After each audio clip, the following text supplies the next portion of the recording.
From dog tags to ownership, heroes take the lead.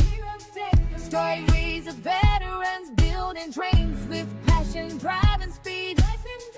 From service to success, we're here to inspire the quest. Dog tags to ownership, we're the best. Take the prize.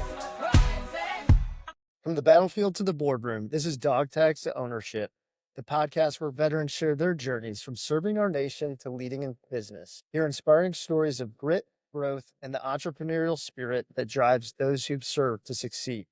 Tune in and take the first step toward your own mission in entrepreneurship. Military One Percenters, welcome to Dog Tags to Ownership, where once a week we interview veterans who charted a path towards entrepreneurship. Here our goals are to share resources, advice, and success stories about starting a business, discuss strategies for building financial independence and creating your own path, and most importantly, build a community to support each other through the challenges of transitioning from service life to civilian ownership. Today we are super excited to introduce our guest to the show, Freddy McDuffy, aka Freddy Showbiz McDuffy, an Army veteran with 22 years of service, a student at the Los Angeles Film School, and founder of KFY Productions LLC, with plans to produce films, documentaries, commercials, events, and much, much more. Freddy, welcome to the podcast, and thank you so much for joining us today to discuss your journey from dog tags to ownership. Awesome. Hey, thank you all for having me. I really appreciate you having me on. Yeah, we're super excited to have you. I think you're our first guest who has started the LLC, is in school, and really getting your business off the ground, which I think is going to be really beneficial for our listeners and followers to just hear your story and how you've really started your business. But if you could you just start off and tell us a little bit about yourself and your military experience? Oh yeah, so I was born and raised in Jonesboro, Arkansas, in a small town. We used to call it Nothingville because there was really like nothing there growing up. And then I joined the Army in 1999 at Fort Cavazos, Texas, where I started my military career out. I did my first 8 years there and kind of fell in love with Texas and the culture, which is why when I retired, I moved down here right outside of Houston. I got a chance to do a lot of great things during my career. One of the most notable things being in Army Entertainment, just seeing a whole different side of the Army and seeing how people can really use their talents while they serve and to help, bring morale to other troops. So that was really great. And then I finished up my career at Fort Johnson, where I got a chance to be. I reached my career goal of being a first sergeant. That's all I wanted to be, was a first sergeant before I went out. And I got that opportunity at Fort Johnson in Tigerland at 353rd. And then I had another child, my 5-year-old. She just turned 5, but once I got her, I said, you know what? I missed a lot with my other two coming up because they're adults now. And my military career caused me to miss a lot of time. So I said, let me go ahead and retire so I can be around and enjoy all of the upbringing of this one. Yeah, that's awesome. And I think that probably hits home to a lot of military members as they're looking to transition, and kids always comes into play of wanting to be there more for them. So definitely respect that. So when did you get out of the military? When did you transition out of the military? It was February of 2022. Okay. Yeah. So after COVID a little bit, can you talk a little bit about your transition process? Yeah. So like during COVID, it was a real rough time for me. I actually went through, I think it was like the lowest point of my life during COVID. My daughter had been born in March, and then I went back and I was a first sergeant at Fort Johnson, and my wife, she was stationed at Fort Seal, Oklahoma. So, and then my 2 oldest daughters had just graduated high school that summer, and then they moved out immediately. So I was an empty nester during COVID. And so it was real low. I was also battling with PTSD symptoms, and I turned to, the bottle and the prescription pills I was on. I guess that mixture kind of caused me to be super depressed. And so I started having suicide ideations and ended up having to go to a mental health clinic, a facility in San Antonio called Laurel Ridge. And I did 30 days of inpatient treatment there. And then that was another thing that spurred me to just go ahead and start my transition after I went through that process and discovered that, a lot of the things that I'm dealing with is tied to my military service. And if I separate myself, then I think my quality of life will be better. And so shortly after that, I was medically retired. To answer your question, the transition, it was really good because I was able, even though I only had a short 6 months, I was still able to complete the SFL TAP process and take advantage of everything all the classes they had for me. Yeah, and so when you were transitioning, and I know, you're dealing with a lot of your PTSD issues and mental health stuff, did you know that, like, as you were transitioning, that you wanted to get into producing and doing film type stuff, or was this something, after you transitioned out that you really got that love for, that passion for, and was like, hey, I want to start this business and this company and go to film school? Oh, 100%.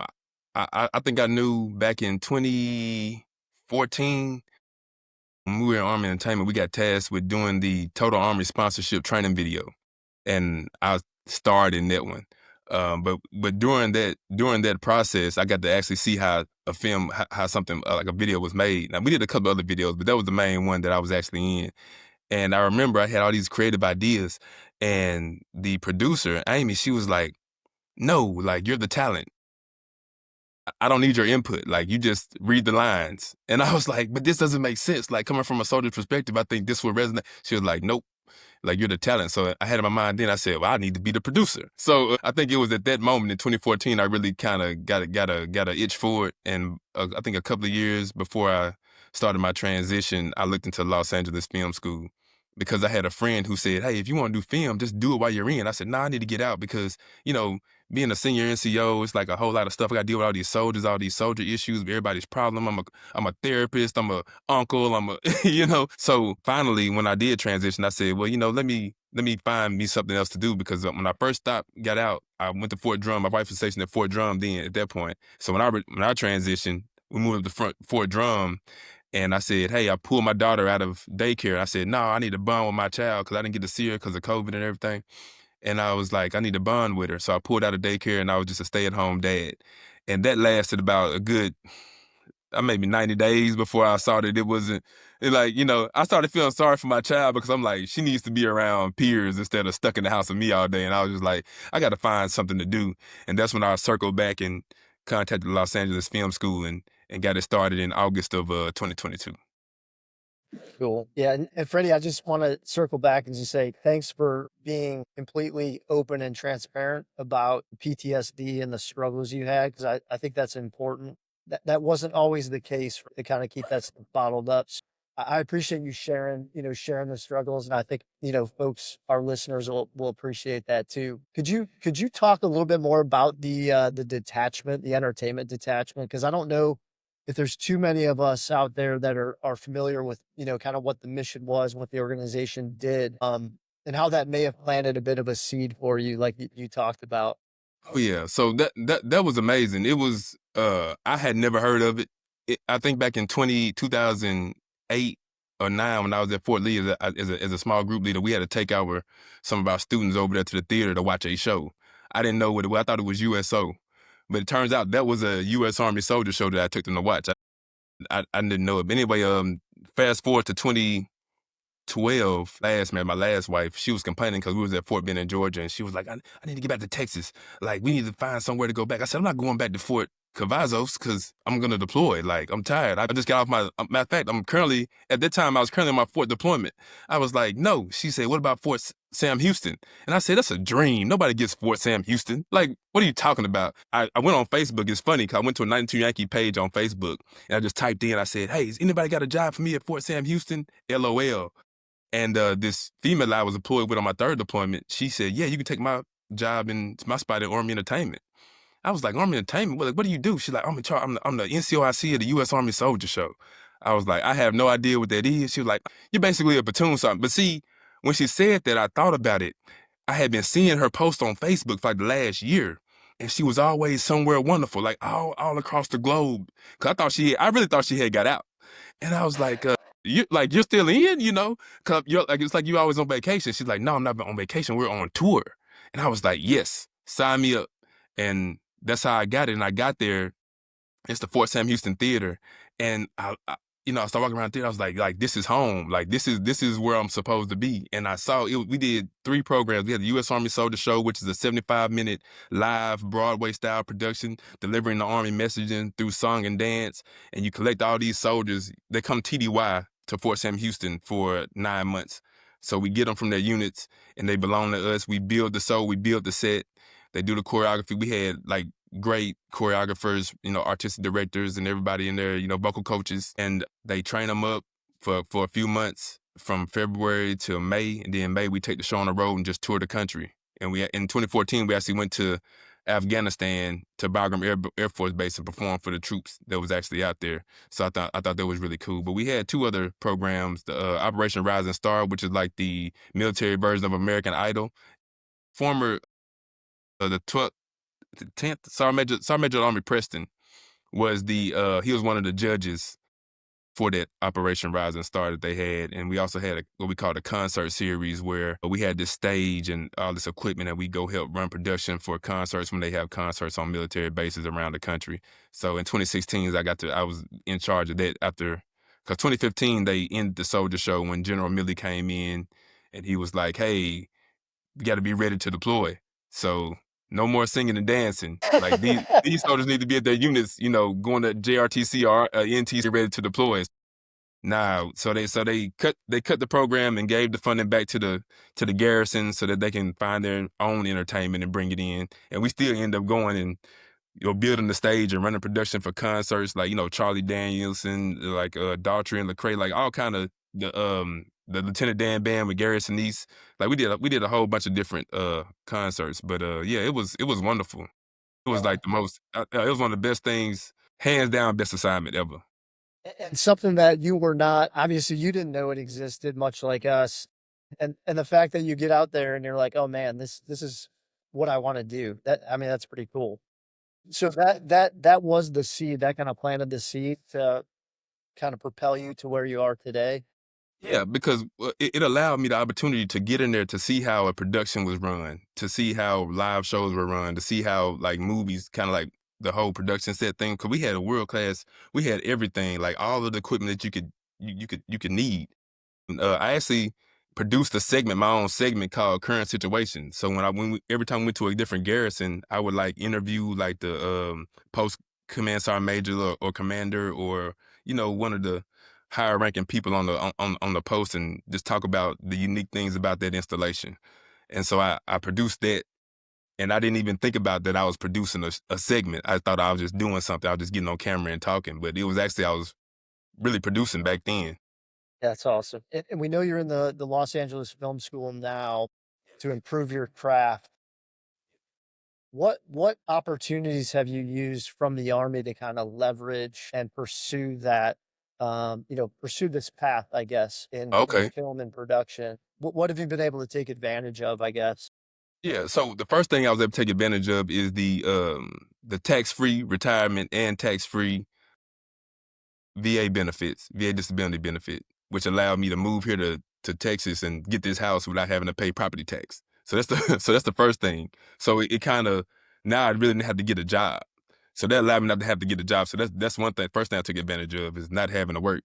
And so now I can just focus straight on school, which I'm at school online. So I use my veteran readiness and education benefit was the second thing I took advantage of, which is paying for the school.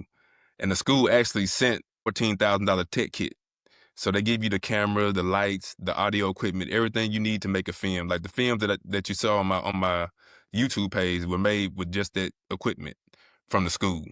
And so the Army pays for all of that, What was the benefit that you said you used that pays for school?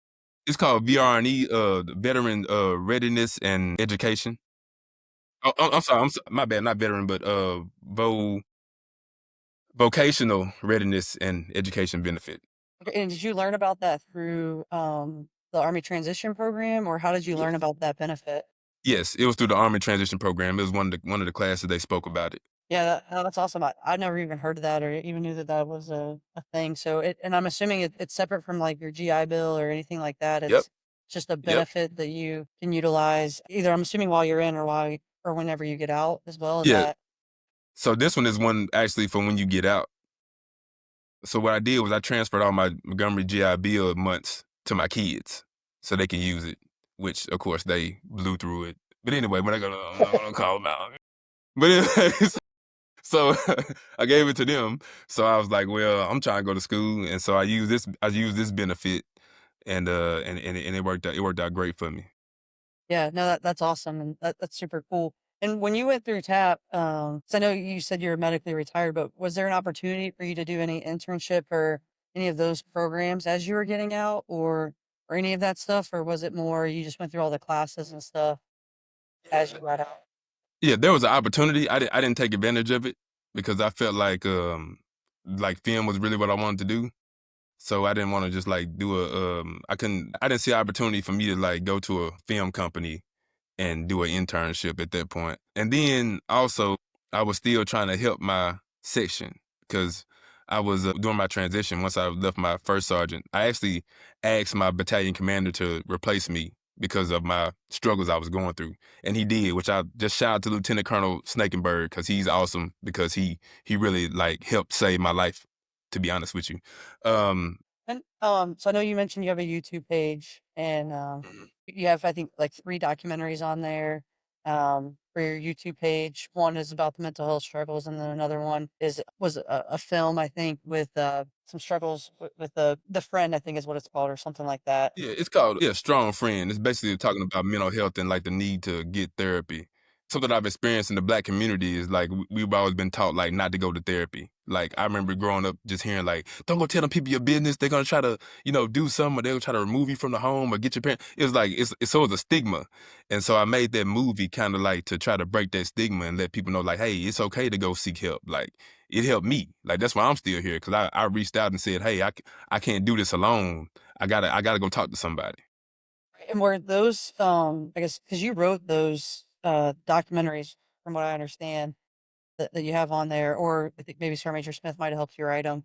Yeah, Uh, so the first one is a short film, the one I was talking about mental health, and Sergeant Smith helped me write that one. I basically did the screenplay for it, but he did all the dialogue, so he wrote most of it. He wrote most of it, so I give him the writer credit for that one. And then the documentary I did the treatment for that myself, the one about your next mission and, the next mission, finding something to do. That's the one I produced. And then I think the other thing on there is a trailer for the actual movie. However, I'm working on another documentary right now. It's gonna be dropping soon. So be tuned. I think y'all like it. So Okay. Yeah, and so my question was, with that, so with those documentaries and the short film, did you do that while you've been in the Los Angeles Film School, or was that something you just did like on your own as you're going through the school and just getting more into the production side of film and documentaries? those are actually school projects. Okay. Both of those, we had to do a short film, and they take us, and that's what I love about the school because you have a lot of time, and they make it step by step with tutorials, and they have so much assistance. So it's kind of like, to me, in my opinion, it's kind of like impossible to fail. Kind of like like how Army courses kind of are. It's just like, hey, Yeah. you can't lose unless you got to try to fail it. But they give you so much time and so much support, and so they take you step by step on how to do it. And so when we did the movie. I actually shot the movie before I was supposed to actually shoot it because I don't know, I just felt like up until that point I had learned enough. So I went and shot that one before my actual production class. And then with the documentary, they taught us step by step how to do documentary. So now I'm doing my capstone project, and this is it. I graduated in August. But so this documentary I'm working on right now, I'll actually have to shoot it before I'm supposed to, only because so just real quick. So the documentary is about my niece, her journey into the military. She's joining the Army. She ships out April 7th to go to Fort Jackson. She's gonna be a 25 Bravo. And I'm not supposed to actually shoot this film until May. Like May is supposed to be my production month. However, she's leaving in April 7th, so I gotta actually do it in. But I just, we talked, I don't know, it's maybe, has it been a month since we jumped on a phone call just to get to know each other a little bit more? And you were talking about the next mission and like having something to focus on during the transition. And I couldn't agree more. My focus has been the last 3 years, and I shared with you real estate. I mean, that really started, I think, 2021 time frame, but having that passion, focus, drive towards that endeavor, I think makes the process so much better. If you don't have the time or ability to do like a CSP or a skill bridge, to make sure that you've got a plan that you can see what the next couple years look like, it's so important, right? Because I think a lot of people have trouble taking off the uniform and like not knowing what their identity is after that. right. I like to think that I've had less of that issue I've always retained some type of independence while serving in the military proudly. But I think for a lot of folks, they do have that trouble when they take the uniform off and they're like, who am I? What am I doing? What am I going to do with my life? But a lot of the folks we talk to, one, have had a plan, and two, have said, don't rush into the first thing. If there's something you really want to do, go towards that, right? You've got a safety net, you've got your retirement, your VA. You've got a little bit of a financial safety net. So pursue what you want to pursue that you didn't have the opportunity to while you serve, right? Right. And I'm glad you said that, Matt, because identity, like that's something, even though I've been out since 2022, that's something I still kind of struggle with because I just feel like every time I go into something, I feel like I'm going in as first sergeant. You know what I mean? I feel like I have this status, and it's kind of like even like I'm in the film business now. Like I'm a nobody. Like I'm Private McDuffie again, but it's hard for me to get back into Private McDuffie mode because I feel like I should be up here. Like I should be on Tyler Perry level. Like no, guy, you're you are not. You're nowhere near Tyler Perry. You know what I'm saying? You're nowhere near Martin Scorsese. You know, you know what I mean? You're nowhere near those guys. So it's kind of like just getting it through my head, getting back into that mindset of, hey, you're starting at the bottom again. You got to work your way up. So I think that's still something that I struggle with is just having it snap back into the mindset. Like, I applaud you for taking the first step, right? It can be stressful, or there can be fear in taking that first step and trying something for the first time. Believe it or not, Julie and I are not professional podcasters, yeah, but taking that first step, taking action and like being okay to like stumble, right? And looking back maybe in a couple years and you're like, man, whatever the first documentary I did and how much better you are in the future, right. just get those reps underneath you. So, but yeah, applaud you for taking those first steps. Yeah, and so, like, I know you just said, like, you graduate in August of this year from film school. And can you just talk a little bit about your company, KFY production company, and what that is and what your passion is with that? Like, is it the mental health space and doing those same type of films that you've been doing, or is it something different than that? Oh yeah, so just real quick, so it's K5 Productions, right? And the reason I named it that is because back in the late '90s, when America's Funniest Home Videos was out and people could just submit videos, I had a little small group of friends, and we call ourselves K5. I don't know, I forgot what we came up with it, but that was just the thing. He had this shoulder mounted camera and he said, oh, we don't get America's Funniest Home Videos. And he just started recording. I was like, oh yeah, K5 Productions. We're gonna make movies. And I said that back in like, I think it was like '96. And so when I started this journey, I said, I'm just gonna stick with it. Like I said it back in '96, and this is it. So that's what I came up with. But yeah, the production company, I felt like I just started producing. If you're gonna do something, even if it's videography, let me try to own something. My wife, she has a business and she got it in my bonus daughters, so in her name. So it's kind of like it's her business. So she'll like grow up. So she's like a 9-year-old entrepreneur. So she has a business, and I said, well, our 5-year-old doesn't have a business. So I said, let me start this production company. And that way she'll have a business as well. It'd be ours. But then I saw her and she just loves photography. Like since she was like 3 or 4, she just loved videoing and taking pictures. So I said, okay, well, just let me expand. Instead of me just doing film, I can do photography. You can do digital creations like advertisements. Cause I think she has like kind of like a passion for that. But 5-year-olds have a passion for everything. But hopefully, if I raise her up and she'll be on set and cause they like, being on set. Like my 9-year-old, she loves, I call her my mini producer because she just loves, hey, why don't we do this? Cause I'll just shoot a little scene with them and she'll be like, no, how about you get me over here in the refrigerator doing this? And then I come back up. So she always thinking and she's setting all the scenes up. I'm like, oh yeah. So so it's gonna be good to like watch them grow into it, but I really want to establish this because my passion is film. I think it's just like bringing stories to life. Like I'm a visual storyteller, and so even like when Matt was talking about. He was talking about his tradition and real estate and things of that nature. Like my mind is just like thinking. He's just having a conversation. I'm thinking like, man, that'd be a good documentary. Or how can I flip this how can I make a script out of this? It's just that's how I'm always thinking. But I look back and I've always thought like that. But I just never like put it into action.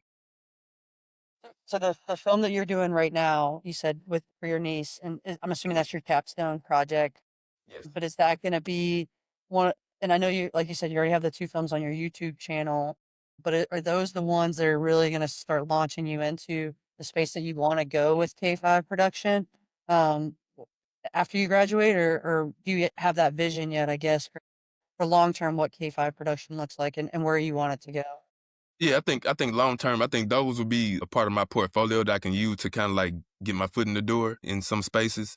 But I think long term, I think probably like say in the next 5 years, I want to do a lot of I think I kind of like fell in love with doing documentaries at this point. Like hers is gonna be, I figured out a way to make it a bunch of different episodes out of it to where I can make it like a mini series. But I think documentaries and telling people stories is, I think I really like that. But I also, like me and Sarmita Smith are working on this comedy. I really want to get into the comedy space as well. I want to do something light to make people laugh and bring people joy. I think mental health and things of that nature are important, but I don't want to just be tied to that genre. I really want to get out and do all different types of films. But I think mainly I want to do like dramedies and just have something light where people can laugh and enjoy it. But still within that, still touch on different subjects, different real life subjects that people are dealing with. I was talking about, getting out, and, not necessarily rushing back into a 9 to 5 job, but following a passion like you're doing. Did you give any thought to, I know you're set up in Texas right now. Did you give any thought to like just going out and getting a job or starting a different career path that was a 9 to 5, grind, or were you like, was that completely out of the sight picture? Yeah, I'm not gonna lie to you, Matt. It was very tempting because especially being in logistics, it was like, oh, logistic jobs, like, and then people like, hey, I can probably try to get you on, but I just felt like I was like, man, like, I just kept going back to that time when I was in doing the sponsorship video when the producer kept telling me like, no, you're the talent, and I just felt like, nah, I don't want nobody telling me like I want to control, I want to control my own destiny type of deal. However, the one thing that has really tempted me and is still tempting me is being a JRTC instructor. That's something that's really tempted me because I'm real big on youth mentorship, and I really like helping the youth. That's the one job, that's the one 9 to 5. I think that's probably the only 9 to 5 that I probably consider, at this point. Have you thought about, like, since your love for and your passion for production, have you thought about maybe partnering with a school or going to one of the high schools in the local area? I know at my high school we had a production class that I was a part of, and we did like the school news and all that stuff. Like, is that something that you've potentially thought about? And just like, is one of your, you just said like your passion is helping the youth, so going to a school and partnering with them and helping them just with that production aspect and putting that as part of your company. uh, have you even thought about that or anything? It was really that's funny because I actually Googled it like 3 weeks ago. My neighbor, Pete, he's a good friend, and him and his wife are both educators, and they work at the junior high school that my kids will be eventually go to. And I was asking myself, hey man, do you think like KDISD will have a JRTC program for Army? Because they have a Navy one. He was like, I don't know, man. And I was like, that'd be real cool. I was like, well, Then I thought about, I think I looked at some job listings. I got on like USA job listings for like media production, and like one of them came up because I'm not gonna lie, like I do periodically search like USA job because like with the film school, you still have a lot of time on your hands. If you were able to, can you see yourself in 5 years or 10 years from now? I mean, are you sitting in a production studio and you're producing your documentaries? I mean, where do you see yourself in the company? Yeah, I see 10 years from now having a broader network, having me a space, like a studio, even if it's not my own, maybe, working with another production company. But I really do see myself on set with collaborating with other creators and doing some I guess higher budgeted films. That is kind of where I see myself in 10 years. But I think I should have a lot of documentaries under my belt at that point, and I really want to grow the company and get connected in Houston. My challenge is to try to find all that here in Houston, which I think is available. I just got to get out there and network and start going to some of these film festivals and meeting people. And but I think in 10 years I have a good network built, and with some collaborators, and I should be able to be in spaces to where I can work on bigger productions. Yeah, and so with K5 Productions, like, do you have a website or any of those things developed yet, or you just have the LLC and just the swag to go with it a little bit? Yeah, so it's funny because this shirt, right?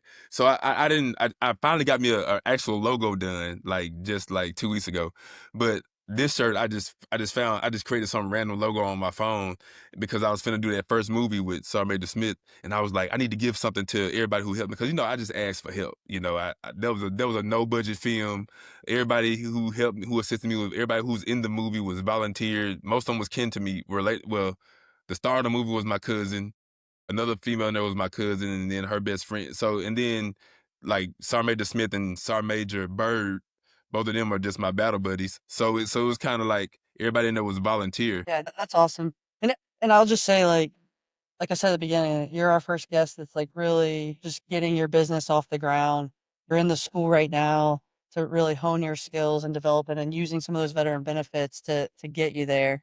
And I think that's really admirable. And I think it's really good for our listeners and followers to hear, because a lot of the people we brought on, they started their businesses while they were in the military, have been doing them, moving around, doing them, or have gotten out and have started them and just grown their businesses. So I think just hearing you talk about, where you are today and where you see yourself in 5 to 10 years is awesome. I think it's refreshing for people to hear that it isn't about, you just walk right into it in business, right? Like, yeah, Matt and I like came up with this idea and we started it. But we're still struggling every day to make it better. And that's what you're doing. And I think that's important for people to hear that, just taking the time, it is a grind.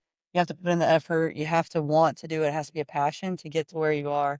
And I think you just talking about that is really, I think it's helpful for us. I know it's helpful for me to hear that. And I definitely think that it would be helpful for our listeners. But I think with that, we'll start wrapping up. Uh, we ask 2 questions at the end of every podcast. So I'll let Matt start. Let me throw a curveball today and say, is there anything we didn't ask you that you want to share, with people that are, going through the transition process, or anything that's on your mind that you just want to, you're like, man, when I set up this podcast, this is one thing I wanted to tell the listeners. Is there anything, not to put you on the spot? Julie puts me on the spot, so I just felt like flipping it a little bit today. So yeah, is there anything else that you want to share with the listeners? As far as the business and getting it starting up, I started the LLC in 2023. I created the entity, and now I kind of just like went away from it. So now I'm just now getting back into the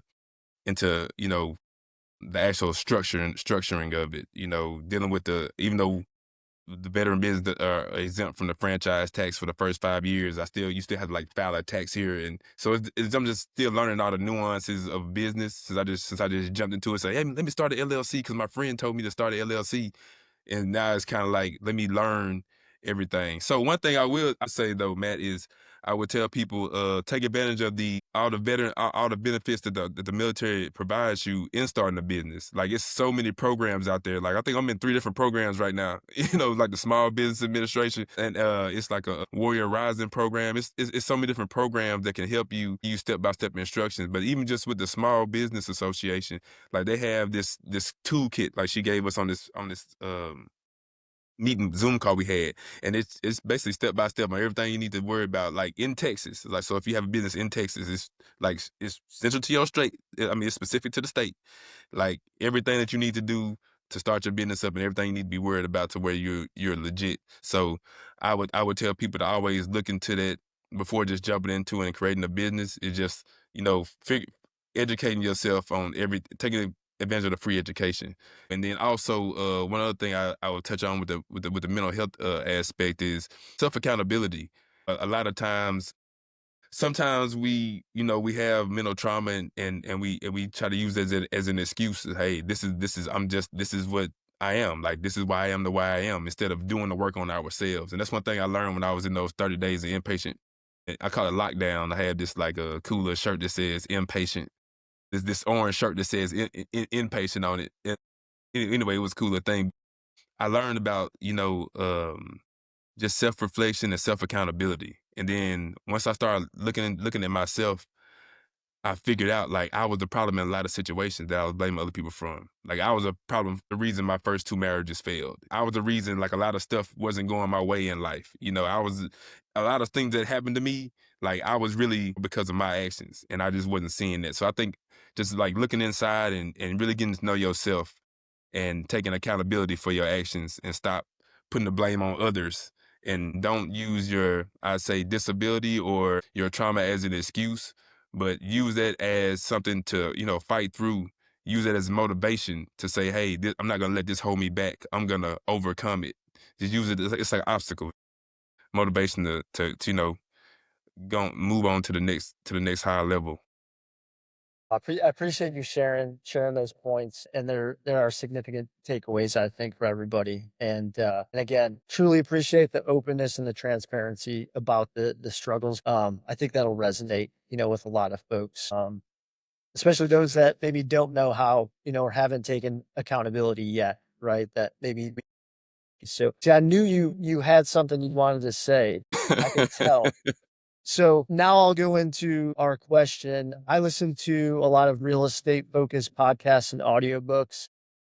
Is there anything you like to listen to that you'd recommend? I know you're focused a lot on the business side of, you know, all of the things you got to do to get the business going, but anything, if it's maybe something for trans, or, you know, if it's something that's helped with mental health or anything like that that you'd recommend to the listeners. Yeah, well, I think one podcast, especially for like the military people who are transitioning, it's the Your Next Mission podcast with Sergeant Army Tilly. That's a good podcast. Matter of fact, one of the entrepreneur programs that I'm in, I got it off of listening to one of his podcasts, and he had a guy on there who was a veteran. He works in he works with Navy Federal Credit Union, and he works with I think it's some kind of financial advising portion of it.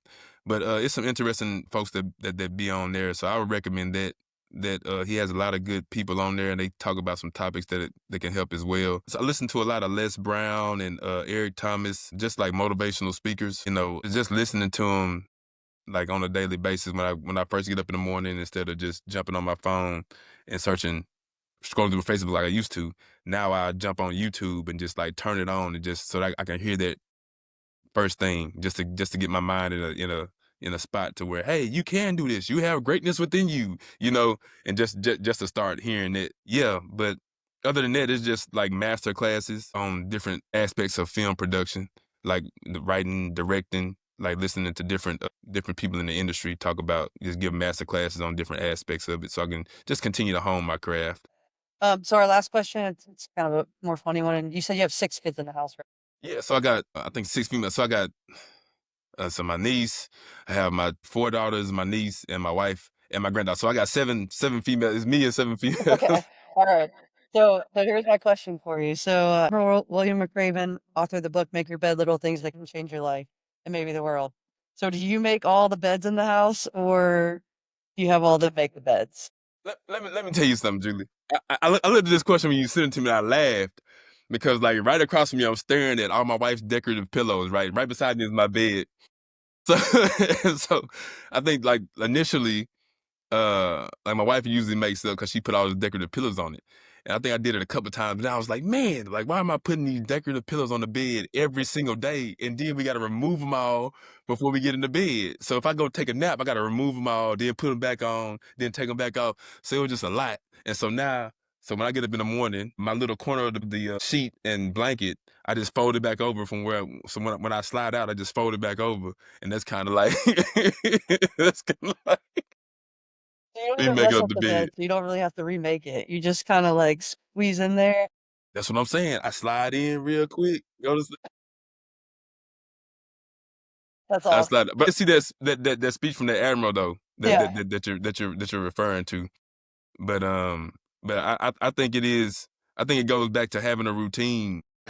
That's one thing I talked about in the documentary. Well, Sergeant Major Griffin retired. Sergeant Major Griffin talked about that. Having a routine and sticking with it. I think that's another thing that's very important in transition is finding you a routine and that sense of purpose, because it's easy to lose that sense of purpose. Like I'm telling you, man, that's another thing I struggled with at first too. When I said I was trying to be a stay-at-home dad, it was just like I think more so when I moved out of my first sergeant position and went to the public affairs office, that's another thing that led to me, that led to my depression as well before I went to rehab, was that sense of purpose. When there was nobody's texting me, hey, first I need this, I need that, and there was no soldier issues. When I say nobody cared, like when I go over to the public affairs office, nobody checked. You know, if I didn't come to work, like there was nobody, it felt like, dang, like there's nothing. I have no responsibility. Like, what's my purpose here? You know, so I think having that routine and having that sense of purpose and finding you something to do, that's like super important. That's something that you like that's the must have. Yeah, I don't Yeah. know if you've heard of Robin Sharma at all, but he's authored a ton of books. It's probably more in like this, I don't know if I'd say self-help, but self-development, I guess. Okay. So The Monk Who Sold His Ferrari, check that out maybe, or the 5 a.m. Club. Like I think those are his two best ones. Freddy, it's been an absolute pleasure having you on the podcast today. It's what time is it now? 6:30 our time on a Tuesday.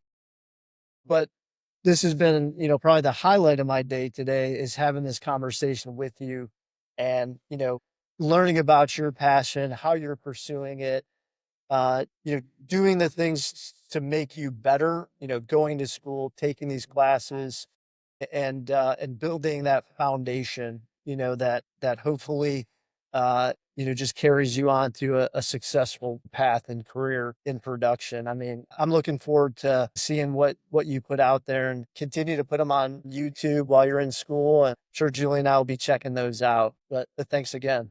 Really appreciate it, Freddie. We hope to stay in touch with you and really maybe bring you back on the podcast in a year or so to see where the business is and how you're doing and how you just expanded your business after graduating and stuff. So thank you.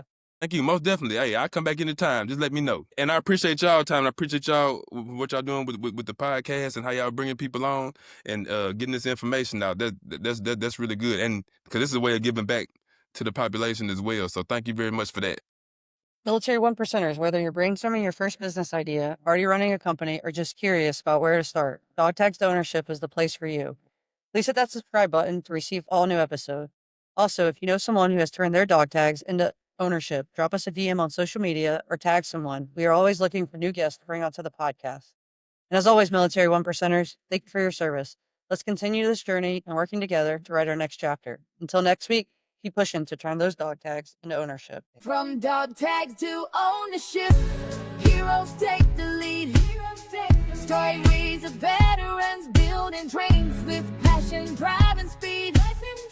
From service to success, we're here to inspire the quest. Dog tags to ownership, we're the best. Take the prize.